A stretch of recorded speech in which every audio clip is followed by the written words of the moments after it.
내가 삶으로 너희도 살리라. 구역대로 오늘 설교 제목을 삼은 것입니다. 이 간단한 말씀은 부활절 메시지를 가장 분명히 우리에게 말씀하여 주십니다. 부활절 아침에 우리 주님은 두 가지 사실을 우리에게 말씀하십니다. 첫째는 내가 삶으로 곧 내가 살았다 하는 말씀이 오십니다. 둘째는 너희도 살리라. 내가 사는 거로 너희 믿는 너희도 살겠다 하는 말씀이 오십니다. 내가 삶으로 너희도 살리라. 이 부활절 아침에 주님의 이 간단한 말씀을 우리가 잠깐 묵상할 때에 하나님께서 우리에게 은혜 주시기를 바랍니다. 첫째로 내가 삶으로 주님께서 말씀하셨습니다. 주님은 살아계십니다. 주님이 십자가에 못 박혀 죽으셨으나 다시 부활하셨습니다. 오늘 아침 읽는 성경 말씀을 여러분이 들은 대로 사도 바울이 고린도전서 15장에 기록한 대로 성경대로 그리스도께서 우리를 위하여 죽으시고 장사 지난 바 되었다가 성경대로 사흘 만에 다시 살아났습니다. 예수는 부활하셨습니다. 기독교가 다른 종교와 다른 점이 여기에 있습니다. 다른 종교는 그 종교를 창립한 교조의 탄신일이 있습니다. 그러나 기독교는 우리 주님이 탄강한 성탄일 뿐만 아니라 부활절이 있습니다. 다른 종교는 그 교조에 무덤이 있습니다. 그 무덤을 잘 장식하고 경배합니다.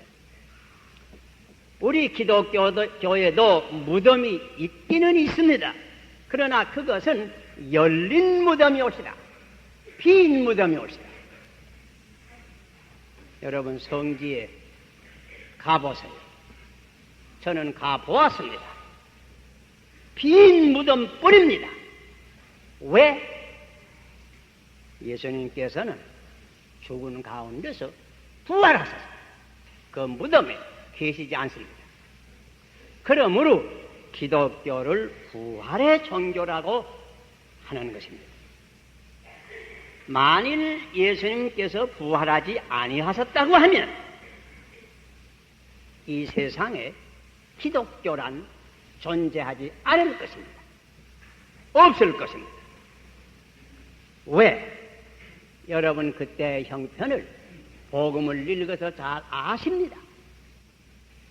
예수님께서 겟세마네 동산 밖에서 악한 무리에게 잡힐 때에 모든 제자들은 사방으로 뿔뿔이 흩어졌습니다.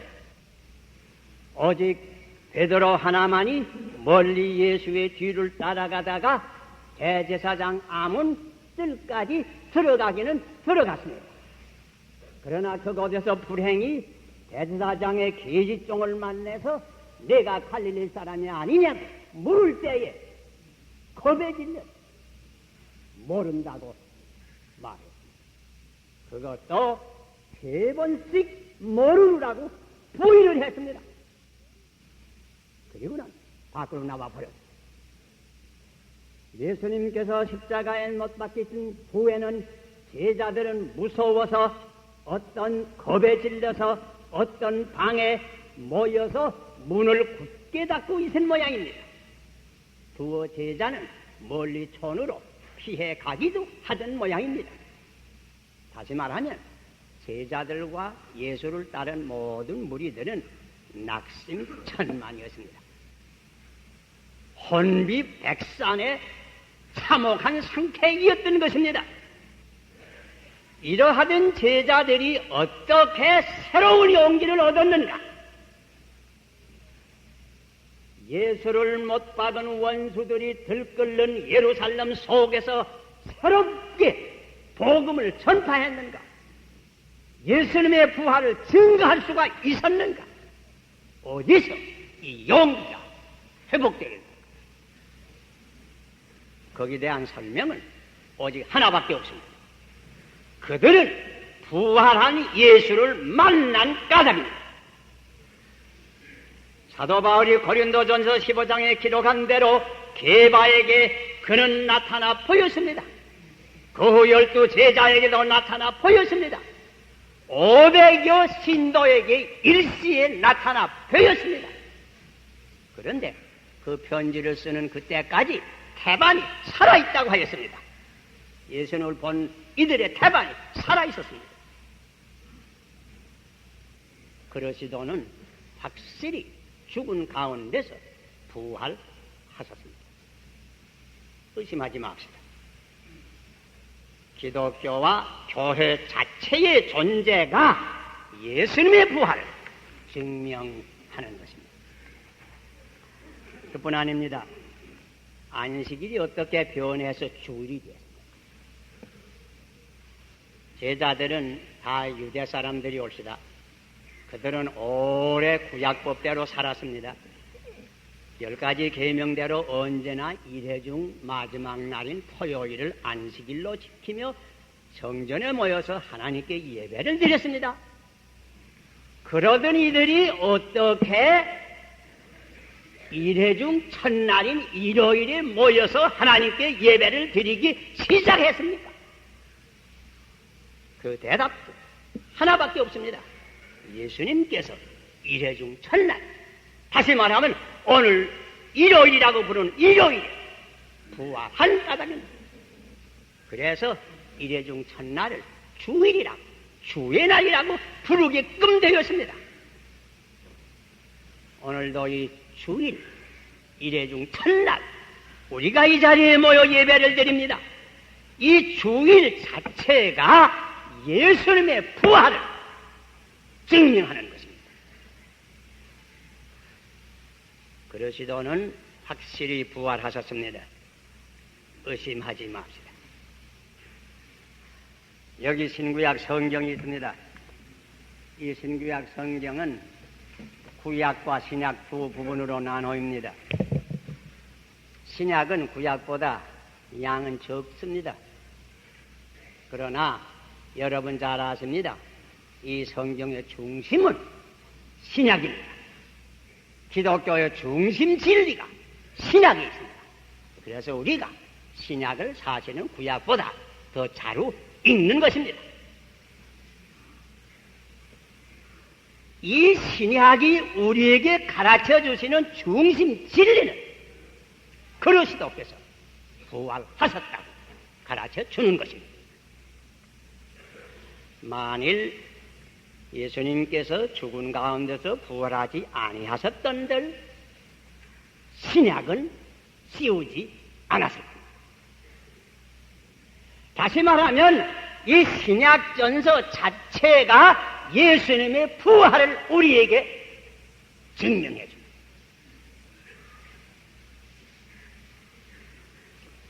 예수는 과연 죽은 가운데서 부활했습니다. 의심하지 맙시다. 이 밖에도 우리가 부활을 믿는 이유가 많지만은 시간이 없어서 다 설명하지 못합니다. 그러나 부활은 사실입니다. 물론 부활과 같은 사실은 인간의 이성을 초월하는 초자연적 사실입니다. 우리가 다 이해는 할 수 없습니다. 그러므로 도마 같은 제자도 처음에는 의심을 했습니다. 더욱이 자연계만, 물질 세계만 치중해서 공부하는 과학의 교육을 받는 현대인에게 이런 진리가 얼른 납득되기 어려운 것이 사실입니다. 그러나 예수님 말씀을 기억하세요. 사람으로는 할 수 없으나 하나님으로서는 모든 것을 할 수 있느니라. 하나님은 전능하신 하나님이옵시다. 우리 신앙의 제1조가 무엇입니까? 전능하사 천지를 만드신 하나님 아버지를 내가 믿사오며, 전능하사 천지를 만드신 하나님으로서는 죽은 자도 부활케 할 수 있는 것입니다. 요새 신문에 보니 우리 한국에도 저 달에서 가져온 조그만 돌이 도착된 모양입니다. 여러분, 공중에 달린 둥그란 달을 보지요? 그 달 별거 아닙니다. 전부 큰 돌대입니다. 돌대. 그러니까 얼마나 무겁겠어요. 그런데 그놈이 어떻게 떨어지지 않냐고 공중에 그냥 늘 있습니까? 그거 이해할 수 있어요? 그거 아마 다 이해하기 어렵지요. 뭐 달만 볼 필요 없죠. 우리가 사는 지구는 어떻습니까? 지질학자의 말에 의지하겠다는 지구 속에는 아직도 뜨거운 불, 용암이 있다고 합니다. 거친 전부 돌입니다. 돌과 물로 된 볼입니다. 둥글한 우리 사는 지구가 이렇습니다. 이런 게 어떻게 공간에 둥둥 떠 있습니까? 여러분 그거 다 이해할 수 있어요? 아마 다 이해하기 어렵죠. 그러나 하나님의 권능 가운데서 되는 일입니다. 부활은 전능하신 하나님이 하시는 일입니다. 이렇게 부활하신 주님은 영원히 살아계시면서 지금도 우리와 같이 계십니다. 마태복음 마지막 장 마지막 절을 여러분 기억하십니까? 거기에 주님께서 이런 약속을 하셨습니다. 볼지어다 내가 세상 끝날까지 너희와 항상 함께 있으리라. 항상 함께 있겠다고 약속했습니다. 부활하신 주님은 지금도 살아계셔서 하나님 보좌 우편에 계신 것뿐 아니고 우리와도 같이 계십니다. 엠마오길에 두 제자와 동행하신 것처럼 지금도 인생 행로를 걷는 우리와 같이 동행하십니다. 여기에 항상이란 말은 이 모든 날이란 말의 뜻이 있습니다. 기쁜 날이나 슬픈 날이나 튼튼한 날이나 병든 날이나 분주한 날이나 외로운 날이나 사는 날이나 죽는 날이나 우리 주님은 우리와 항상 같이 계신 것입니다. 오늘 이 아침도 살아계신 주님은 우리와 같이 계십니다. 할렐루야. 그러므로 우리가 할렐루야 찬송을 부르는 것입니다.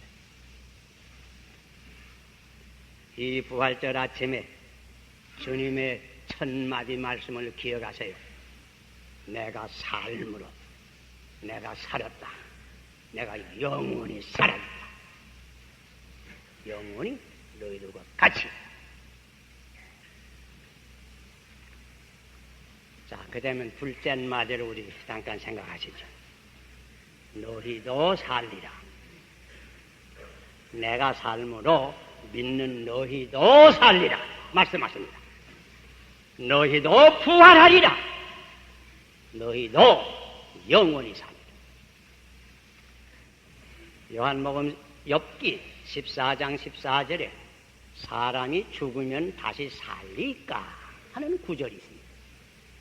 부활절 아침에 주님의 대답은 너희도 살리라 대답합니다. 몸도 살고 영혼도 살리라. 그러므로 사도신경 맨 마지막 신조가 몸이 다시 사는 것과 영원히 사는 것을 믿사옵나이다 고백하는 것입니다. 몸도 다시 삽니다. 부활합니다. 왜? 내가 삶으로 예수님이 부활하셨으므로 우리도 부활할 때가 옵니다. 그러므로 사도 바울은 말씀하기를 예수의 부활은 모든 잠자는 자의 처음 익은 열매라고 지적하였습니다.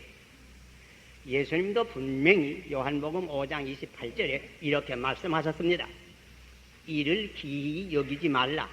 무덤 속에 있는 자가 다 그의 음성을 들을 때가 오나니 선한 일을 행한 자는 생명의 부활로 악한 일을 행한 자는 심판의 부활로 나오리라.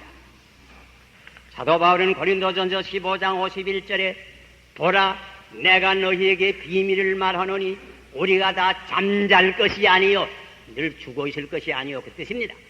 마지막 나팔에 순식간에 호련히 다 변화하리니 죽은 자들이 썩지 아니할 것으로 다시 살고 우리도 변화하리. 몸도 다시 살겠다고 하였습니다. 이 육신의 부활을 들을 때에는 물론 여러분의 마음속에 여러 가지 이문이 머리에 또 올라올 줄 생각합니다.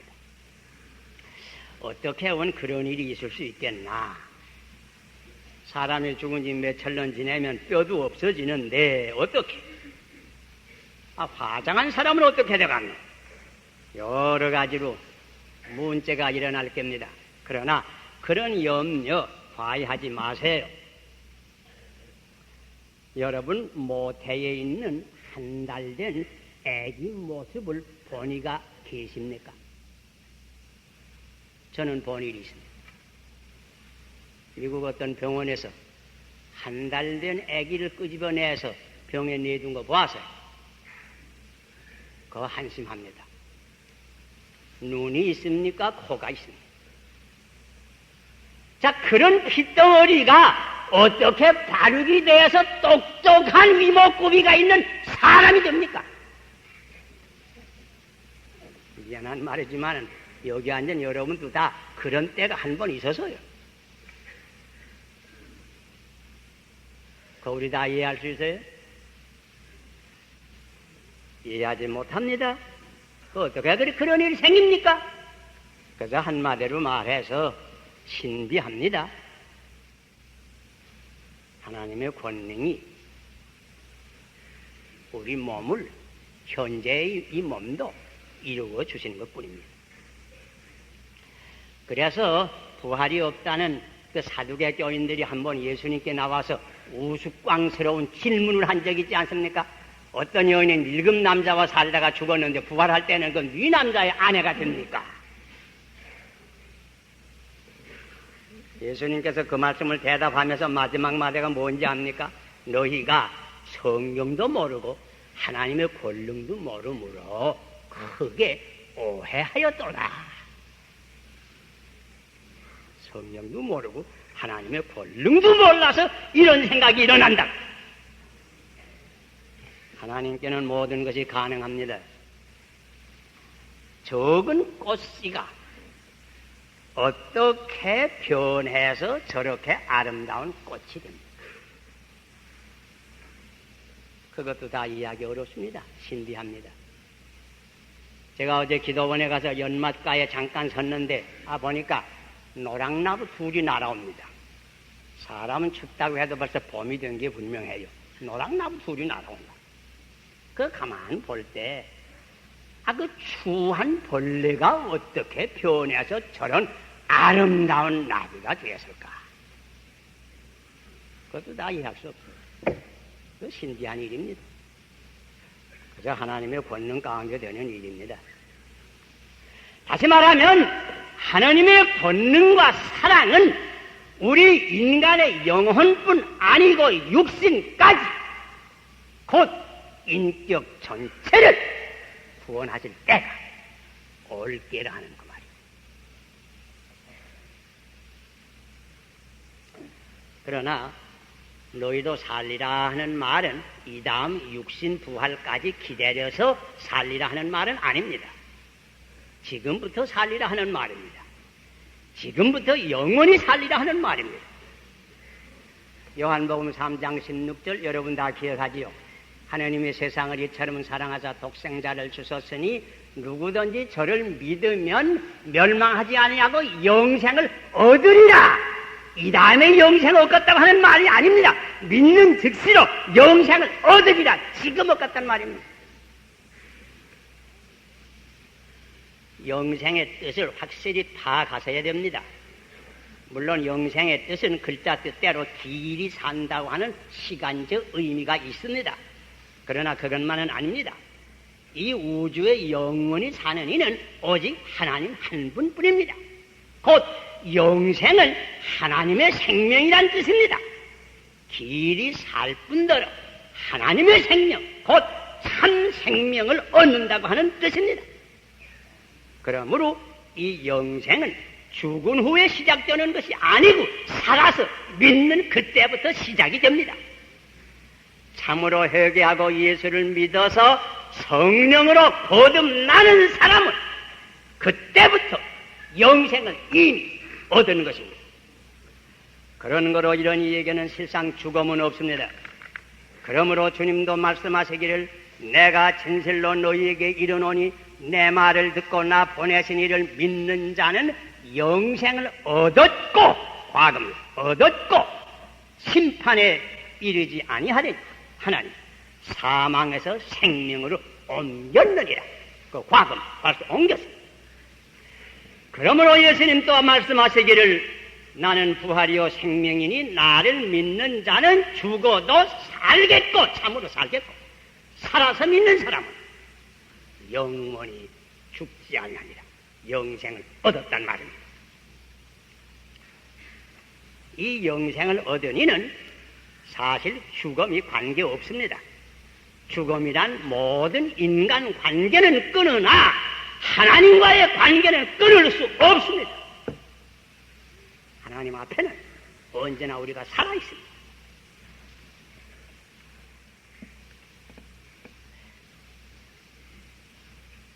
지난 19세기에 미국의 유명한 부흥사 D.L. 무디라고 하는 분이 한 번 이렇게 말한 적이 있다고 합니다. 이 앞으로 어느 날 여러분들이 이 사람 D.L. 무디가 죽었다 하는 신문의 기사를 읽을 때가 있을 것입니다. 그러나 그 말을 절대로 믿지 마십시오. 그때 나는 지금보다 더 잘 살 것입니다. 살 것입니다. 그때에는 이 흙으로 된 장막집을 벗어놓고 썩지 아니하는 집, 곧 죄가 더럽힐 수 없는 그리스도의 몸과 같은 영광스러운 몸으로 살 것입니다. 내가 육신으로는 1837년에 났습니다.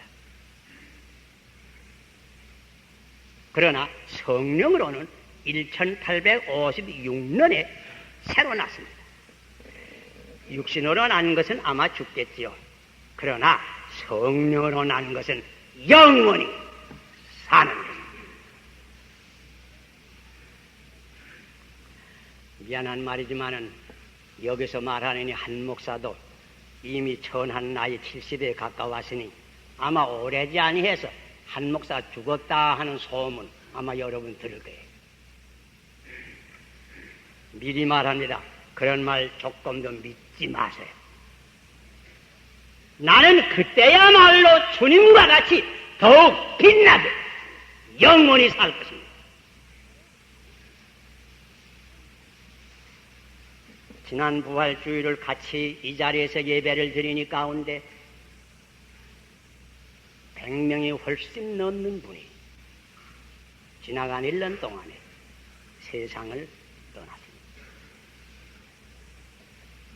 여러분 가운데는 최근에 슬픈 일을 당한 분들도 아마 계신 줄 생각합니다.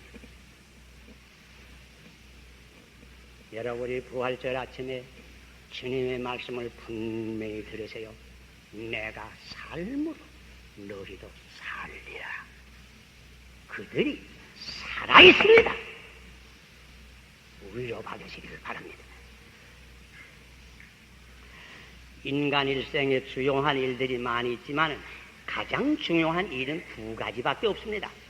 생과 사, 사는 것과 죽는 일입니다. 옳게 사는 것과 옳게 죽는 것, 이게 제일 중요합니다. 죽음을 준비하고 살아야 옳게 살고, 삶을 준비하고 죽어야 옳게 죽습니다. 여러분 다 죽음을 준비하고 사십니다. 그리스도를 참으로 믿고 그와 동행하는 생활은 옳게 살고 옳게 죽는 길입니다. 왜? 내가 삶으로 너희도 살리라. 그것이 곧 영생의 길입니다. 아직도 우리 가운데 온전히 주님을 내 주로 영접지 못한 이가 계십니까? 이 부활절 아침에 온전히 주님을 영접하시기를 바랍니다. 그리고 영생을 얻으시기를 바랍니다. 인간은 그저 60년, 70년 살다가 아주 없어지기 위해서 지음을 받은 것이 아닙니다. 인간은 영원한 불멸의 존재, 하나님께서 창조하신 것입니다. 내가 삶, 너희도 삶.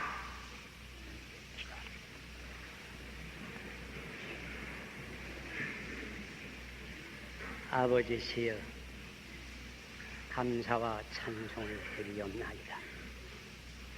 주님께서 사망의 권세를 이기시고 부활하시고 영원히 사심으로 우리도 영원히 살 수 있는 축복을 주신 것을 감사합니다.